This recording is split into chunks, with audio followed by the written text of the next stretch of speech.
আসসালামু আলাইকুম। প্রিয় দর্শক, অন্য মঞ্চের আলাপ চাইতে আপনাদের সকলকে আমন্ত্রণ জানাচ্ছি। যে আওয়ামী লীগকে নির্বাচন থেকে বাইরে রাখার কথা বলা হচ্ছিল, সেই আওয়ামী লীগই কি এবার সরি বললেই নির্বাচনে অংশ নিতে পারছে বা ভোটে ঢুকে যেতে পারছে?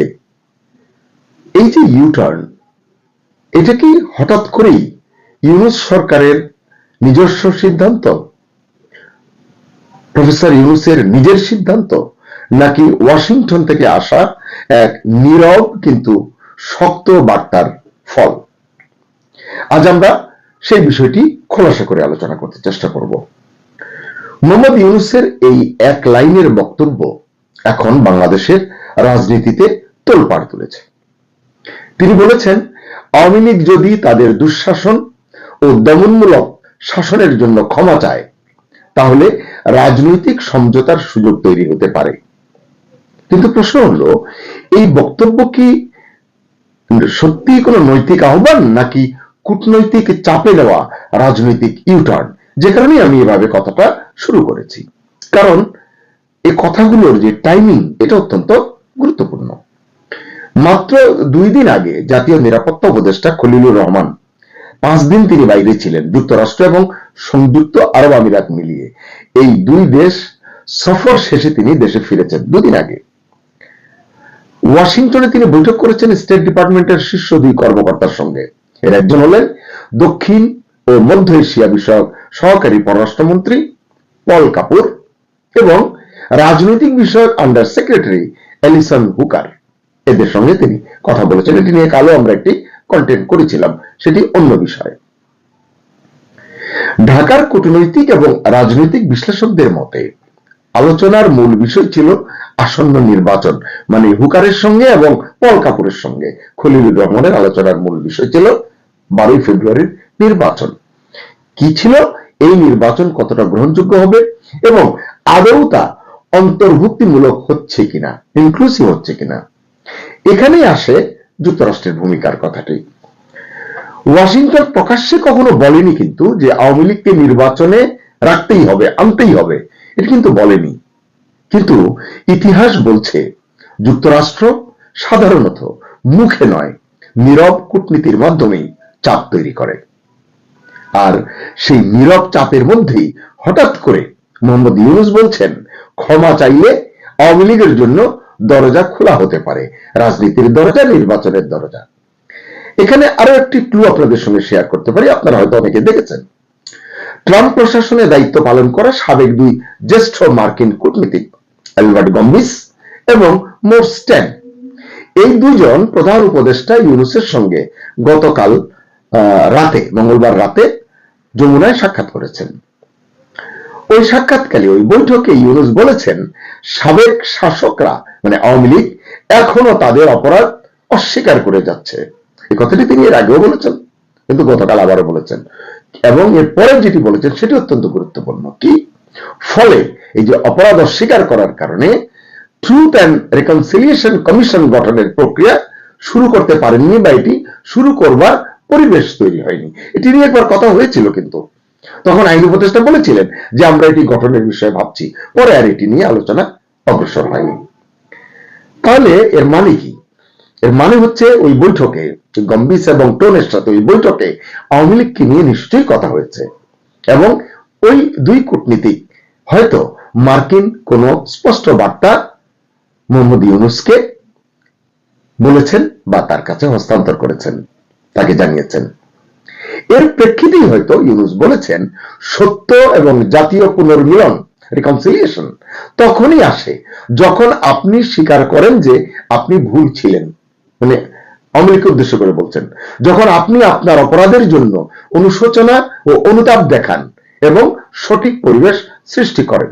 একথা সত্য, এটি আওয়ামী লীগের জন্য তিনি এর আগেও বলেছেন। কিন্তু তিনি বলছেন এখন পর্যন্ত তাদের, অর্থাৎ আওয়ামী লীগ সরকারের কোনো অনুতাপ নেই, বরং তারা দাবি করছে জুলাই আন্দোলনের সময় নিহত যুবকদের হত্যা করেছে সন্ত্রাসীরা। তাদের অপরাধের পাহাড় সমান প্রমাণ আছে, মানে আওয়ামী লীগের অপরাধের পাহাড় সমান প্রমাণ আছে, সেগুলো সব জঘন্য অপরাধ, তবু তারা সম্পূর্ণ অস্বীকার করে আসছে, এটি ইউনূস বলছেন। আবার তিনি বলছেন এই আলোচনার পরে আবার আরো একটি ইস্যুতে তিনি বলছেন যে নির্বাচন 12 ফেব্রুয়ারিতেই হবে, একদিন আগেও নয় একদিন পরেও নয়। মানে এই জায়গায় তিনি খুব দৃঢ় আছেন এবং বলছেন যে শেখ হাসিনার সমর্থকদের দায়ী করে ইউনূস বলেন তৎকালীন ফ্যাসিস্ট সরকারের সমর্থকেরা নির্বাচনকে ঘিরে বিভ্রান্তি সৃষ্টির উদ্দেশ্যে ভুয়া খবর ও অপতথ্য ছড়াচ্ছে। আসলে ইউনূসের গতকাল রাতের আহ্বান তার আগের বক্তব্যগুলোর সঙ্গে স্পষ্টতই কিছুটা সাংঘর্ষিক। কারণ এর আগেও ইউনূস সরকার এবং তার ঘনিষ্ঠ রাজনৈতিক শক্তিগুলো বলেছিল আওয়ামী লীগের দুঃশাসনের বিচার ছাড়া তাদেরকে রাজনীতিতে সুযোগ দেওয়ার প্রশ্নই আসে না, রাজনীতিতে ফিরবার সুযোগ দেওয়া যাবে না। তাহলে হঠাৎ এই নমনীয়তা কেন? বিশ্লেষকরা বলছেন এখানে আন্তর্জাতিক সমীকরণই বড় ফ্যাক্টর। আপনারা তো জানেন যে ভারত শুরু থেকেই চেয়েছে বাংলাদেশের নির্বাচন যেন কোনো বড় রাজনৈতিক শক্তিকে বাইরে রেখে না হয়, অর্থাৎ অন্তর্ভুক্তিমূলক হয়, সব দল অংশ নিতে পারে। যুক্তরাষ্ট্র চায় এমন একটি নির্বাচন যেটাকে আন্তর্জাতিকভাবে প্রশ্নবিদ্ধ করা যাবে না। এই দুই চাপের মাঝখানে দাঁড়িয়ে ইউনূস সরকারের সামনে বিকল্প হয়তো খুব বেশি নেই। তাই ক্ষমা শব্দটি এখন আসলে হয়ে উঠেছে রাজনৈতিক টুল। প্রশ্ন হলো এটি কি সত্যি নৈতিক অনুশোচনার প্রশ্ন, নাকি দায় স্বীকার করে নতুন শর্তে রাজনীতিতে ফেরার সুযোগ মাত্র, মানে যেটি এখন ইউনূস সাহেব করে নিজেও পার পেতে চাইছেন। আবার এখনকার রাজনীতির দিকে যদি খেয়াল করেন দেখবেন বিএনপি পুরোপুরি নির্বাচনী মুডে আছে। তারেক রহমান দেশে ফেরার পর বিএনপির পালে অবশ্যই কিছুটা হাওয়া লেগেছে। বিএনপি এখন প্রকাশ্যে জামাতে ইসলামের ভূমিকা নিয়ে প্রশ্ন তুলছে, জায়গায় জায়গায় তাদের ভিতরে লাগালাগি আছে। বিএনপি চায় নির্বাচন হোক, কিন্তু এমন ভাবে যাতে হঠাৎ করে নতুন কোন সমীকরণ তৈরি না হয়। তাই এই ক্ষমা চাওয়া, মানে যদি আওয়ামী লীগ চায় এবং ক্ষমা চাইলে নির্বাচনে অংশ নেওয়ার সুযোগ যদি পেয়েই যায় আওয়ামী লীগ, সেটা কিভাবে নেবে বিএনপি এবং জামাত, এটি অত্যন্ত গুরুত্বপূর্ণ প্রশ্ন রাজনীতির এই মুহূর্তের যে বাতাবরণ সেখানে। কারণ আওয়ামী লীগের সম্ভাব্য প্রত্যাবর্তন মানে যদি হয়, পুরো মাঠটাই তখন নতুন করে বদলে যাবে, নির্বাচনের মাঠ, রাজনীতির মাঠ পুরো বদলে যাবে। তবে একটা বড় প্রশ্ন এখনো অমীমাংসিত। এই যে আমরা ক্ষমা চাওয়ার কথা বলছি, ইউনূস সাহেব বলেছেন, আসলে আওয়ামী লীগ কি আদৌ ক্ষমা চাইবে? তাদের টোন কি, তারা কি বলছে সেটিও তো বোঝা দরকার। এক হাতে তো আর তালি বাজবে না। তাহলে চলুন দেখি আওয়ামী লীগ আজকাল কি বলছে। শেখ হাসিনা এবং তার দল বলছে নো ভোট, নো ভোট, মানে বাংলা করলে দাঁড়ায় মানে নৌকা না থাকলে কোনো ভোট নয়। নৌকা হচ্ছে আওয়ামী লীগের নির্বাচনী প্রতীক, এটি তো নেই এখন জানেন। এটাই এখন আওয়ামী লীগের স্লোগান। গতকাল মঙ্গলবার এই স্লোগান দিয়েই দেশবাসীর কাছে মোহাম্মদ ইউনূসের নেতৃত্বাধীন অন্তর্বর্তী সরকারের তত্ত্বাবধানে আয়োজিত যেটি হতে যাচ্ছে ত্রয়োদশ জাতীয় সংসদ নির্বাচন বয়কটের ডাক দিয়েছেন ক্ষমতাচ্যুত এবং নির্বাসিত প্রধানমন্ত্রী শেখ হাসিনা। আওয়ামী লীগের তরফে প্রকাশিত 1.5 পাতার আবেদনপত্রে জাতির 1.5 পাতার একটি পত্র, সেখানে জাতির উদ্দেশ্যে শেখ হাসিনা আর্জি জানিয়েছেন ফ্যাসিস্ট ইউনূস জঙ্গি পাহারায় ভোট করাতে চায়, সেই ভোট দিতে যাবেন না। যে ব্যালটে নৌকা প্রতীক থাকবে না, যে নির্বাচনে আওয়ামী লীগ অংশগ্রহণ করতে পারবে না, সেখানে আমাদের সমর্থক মানে আওয়ামী লীগের সমর্থক কোন ভোটারেরা কেউ ভোট কেন্দ্রে যাবেন না, এটি তার তরফ থেকে আহ্বান। মাস 3 আগে রয়টার্সকে দেওয়া এক সাক্ষাৎকারেও ভোট বয়কটের ইঙ্গিত দিয়েছিলেন শেখ হাসিনা। তাহলে বোঝা গেল যে এই হচ্ছে আওয়ামী লীগের অবস্থান নির্বাচনে অংশ নেওয়া না নেওয়া নিয়ে। আবার যদি মনে করা হয় যে আওয়ামী লীগ সত্যি ক্ষমা চায়, কারণ রাজনীতিতে তো শেষ কথা বলে কিছু নেই, যদি ক্ষমা চায় সেটা কি আওয়ামী লীগের জন্য রাজনৈতিক আত্মসমর্পণ হবে, নাকি বহুদিন পর নির্বাচনী রাজনীতিতে ফেরার কৌশলী চাল হবে? প্রধান উপদেষ্টা ইউনূসের একটি বাক্য আজ বাংলাদেশের রাজনীতিকে দাঁড় করিয়ে দিয়েছে এক বড় ক্রসরোডে। এই রাস্তা কোথায় গিয়ে শেষ হবে ঘোষিত তফসিল অনুযায়ী, মানে 12 ফেব্রুয়ারি অনুযায়ী এই নির্বাচন ফেব্রুয়ারিতেই হবে, নাকি নতুন তফসিল ঘোষণার উপলক্ষ তৈরি হবে, নতুন তফসিল ঘোষণা করা হবে? কারণ আওয়ামী লীগ যুক্ত হলে তো তফসিল বদলাতেই পারে, এমন রেকর্ড অতীতে কিন্তু আছে। নাকি নতুন সমঝোতায় পথ চলা শুরু হবে? এই প্রশ্নগুলো কিন্তু উঠছে এবং এই প্রশ্নের উত্তরগুলি এখন আমাদের অপেক্ষা করে দেখার বিষয়। সুপ্রিয় দর্শক শ্রোতা, শেষ করার আগে আপনার জন্য প্রশ্ন, যে দলকে আওয়ামী লীগকে গণতন্ত্র ধ্বংসের দায়ে ক্ষমতার বাইরে রাখার প্রাণান্ত চেষ্টা হয়েছিল বা হচ্ছে, তারা কি এবার শুধু সরি বলেই ভোটের মাঠে ঢুকে পড়তে যাচ্ছে? নাকি এই যে ক্ষমার রাজনীতি আসলে আওয়ামী লীগকে বাঁচানোর জন্য নয়, একটা প্রশ্নবিদ্ধ নির্বাচনকে আন্তর্জাতিকভাবে বৈধ দেখানোর কৌশল, যেটি নিয়ে আমরা এতদিন কথা বলেছি, যে নির্বাচন তিনি করছেন, ইউনিক বলছেন, ঐতিহাসিক করবেন বলছেন, সেটি আসলে ভোটাররা অংশ না নিলে হবে কিনা, বিশ্ববাসীর স্বীকৃতি পাবে কিনা, এই প্রশ্নটিও কিন্তু ইউনূস সাহেবের সামনে অনেক বড় একটি পরীক্ষা হয়ে দাঁড়িয়েছে। তাই ইউনূস কি সত্যি ন্যায় বিচার চাচ্ছেন, নাকি আন্তর্জাতিক চাপ সামলাতে গিয়ে রাজনীতির দিকটাই আসলে বদলে ফেলছেন? রায় আপনার, কমেন্টে লিখুন সেই রায়ের কথা। ক্ষমা না বিচার, নির্বাচন না সমঝোতা। দর্শক, থাকুন দিস নিউজের সঙ্গে। আল্লাহ হাফিজ। আজকের শিরোনাম হচ্ছে ডেভিল হান্ট 2 চলছে, তবু খুন আতঙ্ক বাড়ছে, কারা নির্বাচন বানচাল করতে চায়। আসলে এটি এই মুহূর্তে বাংলাদেশের রাজনীতির স্পষ্ট চেহারা, আমার ব্যক্তিগত মতামত। কারণ হচ্ছে আমরা নির্বাচনের দিন এগিয়ে আসছি, আমরা বুঝতে পারছি, কিন্তু নির্বাচনটা শেষ পর্যন্ত অনুষ্ঠিত হবে কিনা এটি বুকে হাত দিয়ে কেউ বলতে পারছে না। এর জন্য নানান কারণ আছে, নানান সন্দেহ সংশয়ের বিষয় আছে, অনেক গুরুত্বপূর্ণ কিছু ইস্যু এখানে আছে, দেশীয় কিছু বিষয় আছে, আন্তর্জাতিক প্রতিবেশীদের আছে, বহির্বিশ্বের বিভিন্ন দেশের, ধরুন যুক্তরাষ্ট্র, চীন, তুরস্ক, পাকিস্তান, অনেক ধরনের ঘটনার ঘনঘটা কিন্তু এখানে আছে। এবং অন্তর্বর্তী সরকার তারা নিজে থেকে বিষয়গুলো কোনো কিছুই তারা আসলে পরিষ্কার করছে না, তারা এক ধরনের বায়বীয় প্রচারণার মধ্যে আছে বলে আমার মনে হয়। ইউনিক নির্বাচন করবে, ঐতিহাসিক নির্বাচন করবে, জাতি এমন নির্বাচন অতীতে দেখা নাই, এই একটি জায়গায় আমি একমত। কারণ এমন নির্বাচন অতীতে দেখেনি, কোন দেশেই না, পৃথিবীতেই দেখেনি এমন একটি নির্বাচন হয়তো ইউনূস সাহেব এই জাতিকে উপহার দিতে পারেন শেষ পর্যন্ত, যদি নির্বাচন অনুষ্ঠিত হয়।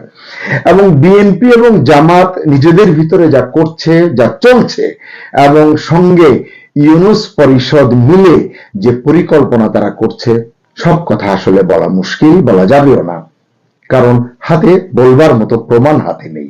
সে কারণেই আমি যেই কমন ফেনোমেনাগুলো আমাদের সামনে আছে সেটি নিয়ে দু চারটি কথা আপনাদের সঙ্গে বলতে চাই। যেটা বললাম শিরোনামে, যে ডেভিল হান্ট 2, আপনারা জানেন এর আগে ডেভিল হান্ট 1 হয়েছে।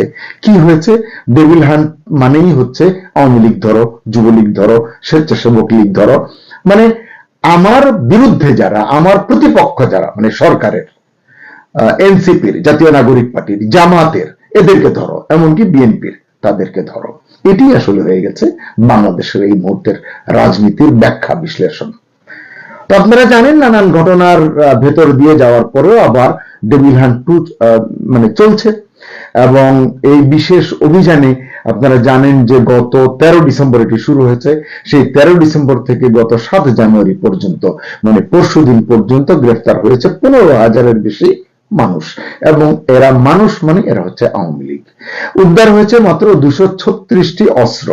মানে 24-এর গণ আন্দোলনের সময় থানা লুট হয়ে যে হাজার হাজার অস্ত্র এবং গোলাবারুদ লুট হয়েছিল, সেখান থেকে তো অনেকগুলো এখনো, প্রায় 1,500-এর মতো এখনো অস্ত্র উদ্ধার করা হয়নি। এছাড়া সীমান্ত দিয়ে, মিয়ানমার থেকে হোক, বিভিন্ন জায়গায় বিভিন্ন সূত্র দিয়ে, পাকিস্তান থেকে আসছে বলে অনেকে বলছেন, নানান সূত্র থেকে অস্ত্র কিন্তু এই দেশে ঢুকছে। এই যে বলা হচ্ছে এখানে 236টা অস্ত্র উদ্ধার করা হয়েছে, আবার ডেভিল হান্ট 2 চলছে, 16,000-এর মতো গ্রেফতার করা হয়েছে, মানে এই যে দুটো সংখ্যা বললাম, কি বললাম, অস্ত্র উদ্ধার হচ্ছে 236টি গত কিছুদিনে, এবং 16,000-এর মতো ডেভিল হান্ট 2 তে গ্রেফতার হয়েছে। দুটো সংখ্যা বা দুটো পরিসংখ্যান পাশাপাশি রাখুন।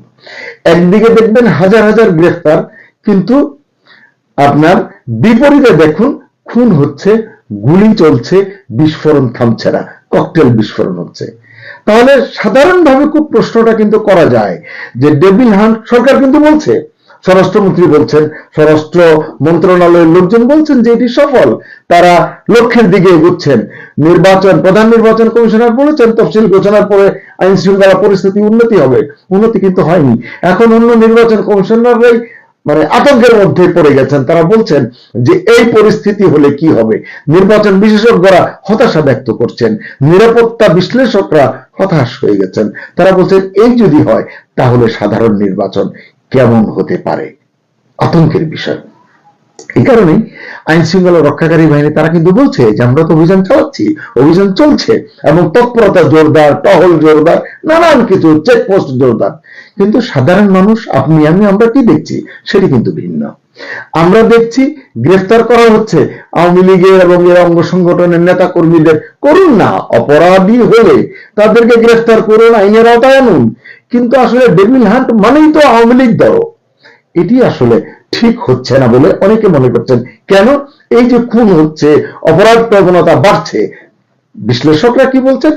অপরাধীরা প্রশ্রয় পাচ্ছে, ছাড় পাচ্ছে, কিন্তু রাজনৈতিক প্রতিহিংসার শিকার হচ্ছে কার্যক্রম নিষিদ্ধ আওয়ামী লীগ এবং তার অঙ্গ সংগঠনের নেতা এবং কর্মীরা।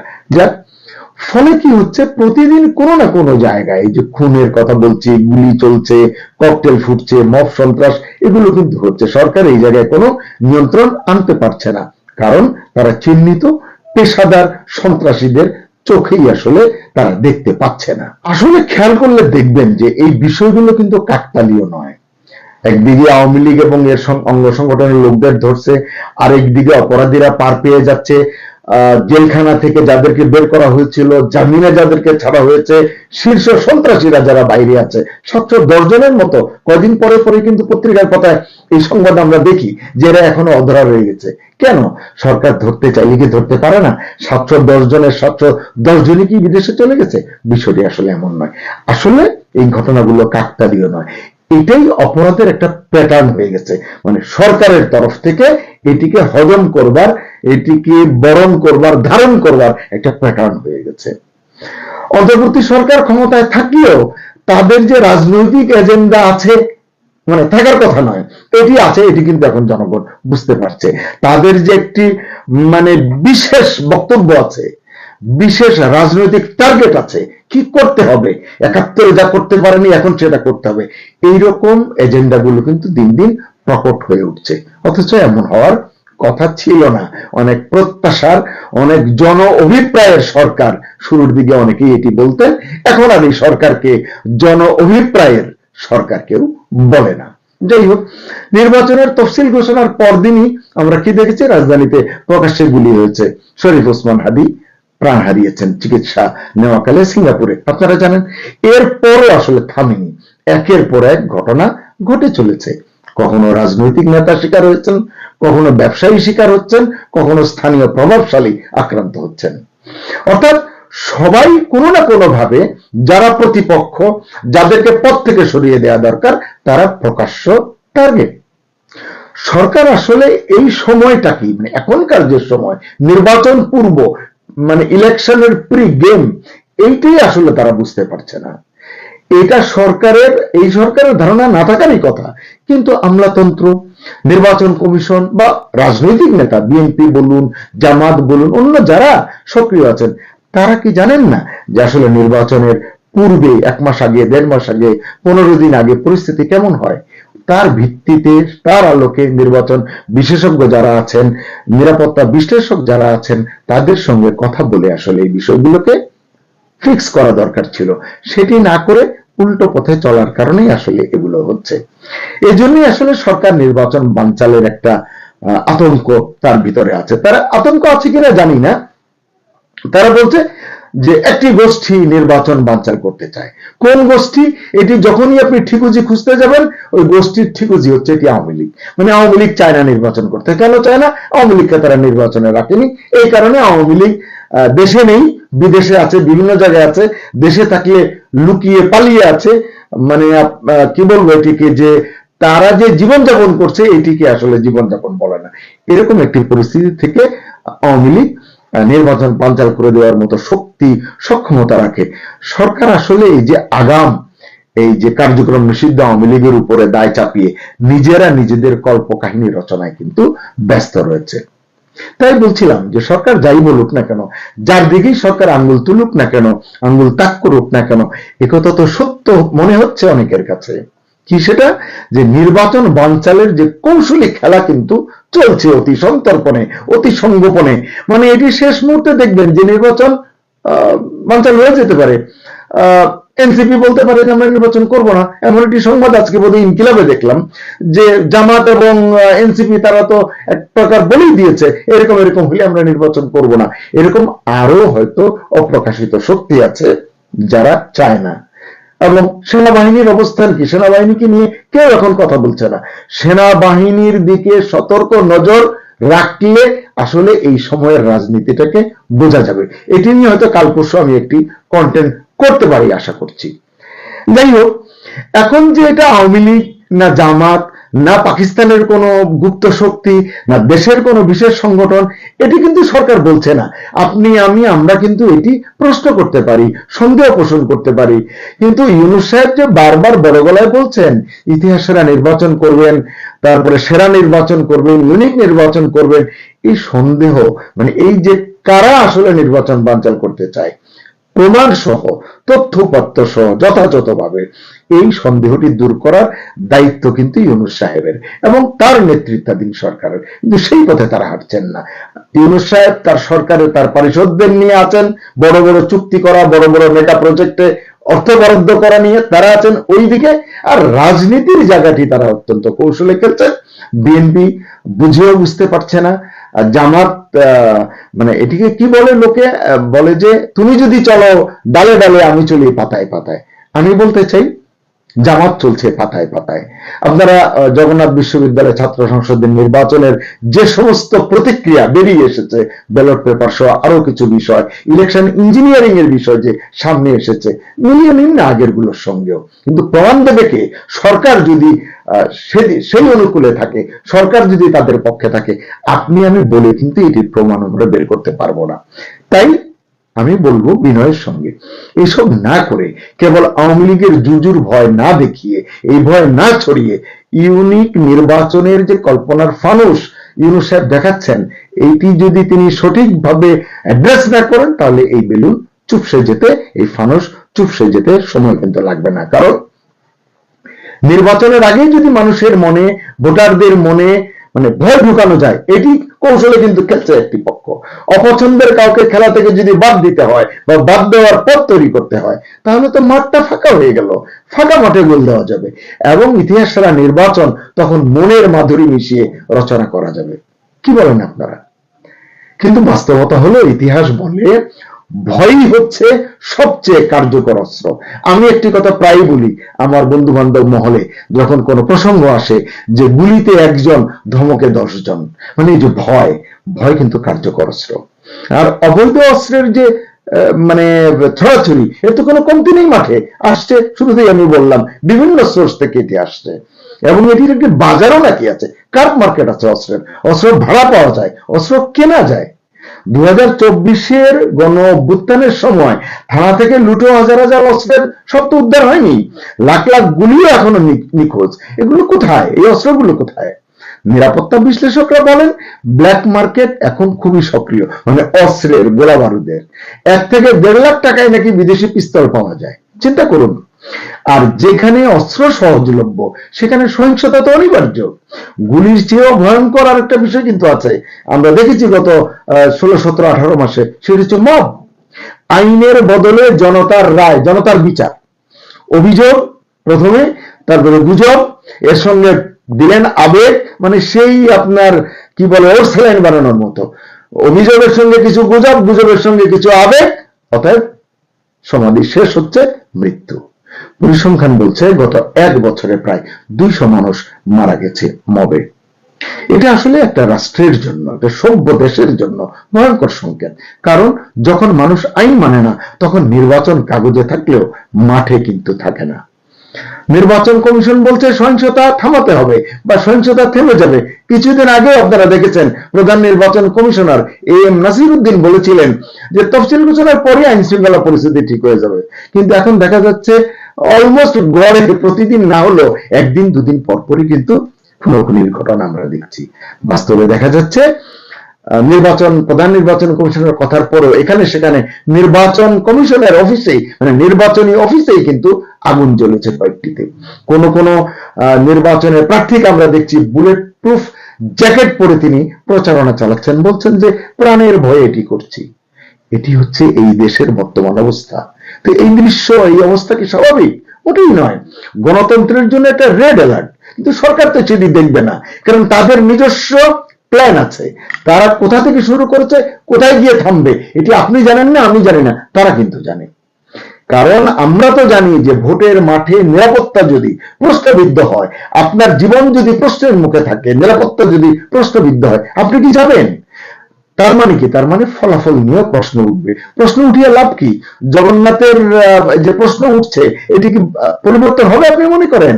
না। যাদের ডুগডুগি বাজানোর, ঢোল বাজানোর, তারা কিন্তু বাজাচ্ছে, তারা কিন্তু বাজাবে। কিন্তু প্রকৃত অর্থে এতে কারা লাভবান হয়? এটাই সবচেয়ে স্পর্শকাতর প্রশ্ন। কিংবা এই যে আতঙ্ক তৈরি হচ্ছে সমাজে, দেশে, এতে কার লাভ? সরকারের না রাজনৈতিক দলের, মানে যারা ক্ষমতার কাছাকাছি যেতে চায় তাদের? আমি মনে করি প্রশ্নই ওঠে না। ভোটার ভয় পেলে ভোটার উপস্থিতি কমে যাবে, এই বিষয়ে বলার কোনো কারণ নেই। তখন বলবে যে আওয়ামী লীগ নেগেটিভ প্রপাগান্ডা করেছে, তাদের ভোটারদের, তারা তো তাদেরটা করবেই। আপনি আপনার প্রস্তুতি কি নিচ্ছেন? আপনি কেন অহেতুক আতঙ্ক ছড়াচ্ছেন? আপনি কেন পরিস্থিতি নিয়ন্ত্রণে আনতে পারছেন না? আইন শৃঙ্খলা পরিস্থিতি যদি এভাবে অবনতি হতে থাকে, নির্বাচনের দিন ভোট কেন্দ্রে ভোটার খুঁজে পাওয়া যাবে না, অন্য কোনো কিছু পাওয়া যেতে পারে। যাই হোক, কিন্তু আমি বলছিলাম যে যারা নির্বাচনই চায় না তারা লাভবান হতে পারে। কারা নির্বাচন চায় না? নির্বাচন না হলে কাদের লাভ? এর উত্তর দয়া করে আপনারা খুঁজে নিন। তারা কারা? তারা, আমি তাদেরকে অপরাধী গ্রুপ বলবো, না রাজনৈতিক সুবিধাভোগী চক্র বলবো, বা অদৃশ্য শক্তি বলবো? যাই হোক, এখানে আসলে সবাই আমরা চাই যে এই অপরাধী শক্তি হোক, অদৃশ্য শক্তি হোক, তাদের যে প্রতাপ এটি কমে যাক। এটি কমাতে পারে একমাত্র অন্তর্বর্তী সরকার। আসলে এই যে বলছিলাম যে ডেভিল হান্ট 2 চলছে, নানান ধরনের ঘোষণা আসছে, আছে, নানান সংখ্যা আছে আমাদের সামনে, কিন্তু মানুষের মনে, সাধারণ মানুষের মনে স্বস্তি নেই। আমরা তো জানি নির্বাচন মানে উৎসব, এটা আমরা অনেক কাল ধরেই জানি। অনেকে বলেন যে একটি জাতীয় নির্বাচন হচ্ছে গরিবের ঈদ উৎসবের মতো, তারা তাদের ভোটাধিকার প্রয়োগ করবে। কিন্তু ইতিমধ্যেই সেটা আতঙ্কের রূপ নিয়েছে। প্রশ্নটা তাই, এখন কে গ্রেপ্তার হলো, কত গ্রেপ্তার হলো, বিষয় সেটা না। প্রশ্নটা হলো এই ভয়, এই আতঙ্ক যদি ভোটের দিন পর্যন্ত টিকে থাকে, তাহলে ব্যালট কথা বলবে নাকি বন্দুক কথা বলবে? এই উত্তর চাই দর্শক আপনাদের কাছ থেকে। সবাই ভালো থাকুন, সুস্থ থাকুন, নিরাপদে থাকুন। আল্লাহ হাফিজ।